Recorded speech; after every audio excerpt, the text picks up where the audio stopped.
उत्तर भारत के एक गांव में शंकरलाल नाम का व्यक्ति रहता था। लोग उसे ऊपर से एक धर्मात्मा मानते थे। मंदिर में जाता, पूजा करता, त्योहारों पर दान भी देता। लेकिन असलियत कुछ और थी। वह गरीब मजदूरों की मजदूरी दबा लेता, ब्याज पर पैसे देकर लोगों का खून चूसता और धोखे से खेत छीनकर अमीर बनता गया। शंकरलाल सोचता, भगवान मंदिर के फूलमाला से खुश हो जाते हैं, बाकी पाप तो छिप ही जाएंगे। पहली चेतावनी। एक दिन गांव में एक साधु आया। उसने मंदिर के बाहर बैठकर कहा, इंसान समझता है कि उसके पाप गिने नहीं जाते, लेकिन ऊपर बैठा मालिक हर सांस, हर कर्म का हिसाब लिख रहा है। शंकरलाल हंस पड़ा। बाबा, मैंने भगवान को सोने का मुकुट चढ़ाया है, मेरे पापों का कोई हिसाब नहीं होगा।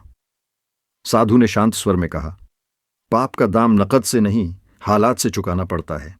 साल बीते और शंकरलाल का लालच बढ़ता गया, लेकिन अब अजीब घटनाएं शुरू हो गईं।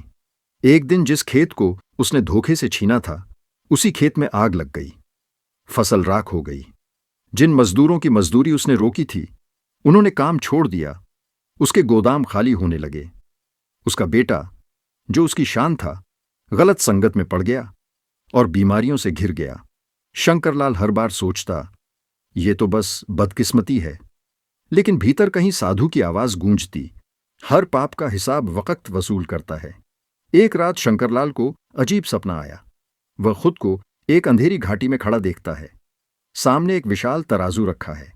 तराजू की एक तरफ उसके अच्छे काम रखे हैं, मंदिर जाना, दान करना। दूसरी तरफ उसके बुरे काम, झूठ, धोखा, लालच, मजदूरों का हक मारना। तराजू का पलड़ा पापों की तरफ झुक जाता है। तभी एक गहरी आवाज आती है, शंकरलाल, मंदिर का मुकुट तेरे पापों का बोझ नहीं हटा सकता। जिसकी रोटी तूने छीनी, उसकी आह मुकुट से भारी है। शंकरलाल पसीने से भीगा हुआ उठ बैठता है। सुबह होते ही उसने अपनी जिंदगी बदलने का फैसला किया। जिन मजदूरों का पैसा दबाया था, वह लौटाने गया। जिनसे खेत छीने थे, उनसे माफी मांगी और जमीन वापस दी। अपने बेटे को भी ईमानदारी और दया का पाठ पढ़ाया। लोग हैरान थे, ये वही शंकरलाल है जो कभी अहंकारी था। लेकिन शंकरलाल अब समझ चुका था, भगवान देर से हिसाब लेते हैं पर कभी छोड़ते नहीं। पाप का दाम इंसान को हालात, तकदीर और दुखों के रूप में चुकाना ही पड़ता है। कुछ साल बाद जब शंकरलाल बूढ़ा हुआ, तो गांव के बच्चे उसे बाबा कहकर बुलाते। वह सबको यही सिखाता, पाप से बचना है तो मंदिर की पूजा नहीं, इंसानियत की सेवा करो। भगवान के दरबार में सोना चांदी नहीं, सच्चाई और दया काम आती है। सीख, पाप का हिसाब तुरंत नहीं होता।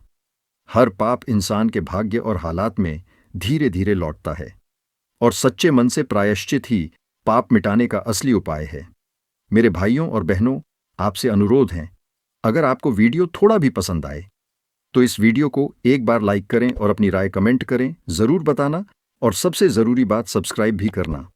चलो मिलते हैं अगले वीडियो में। धन्यवाद।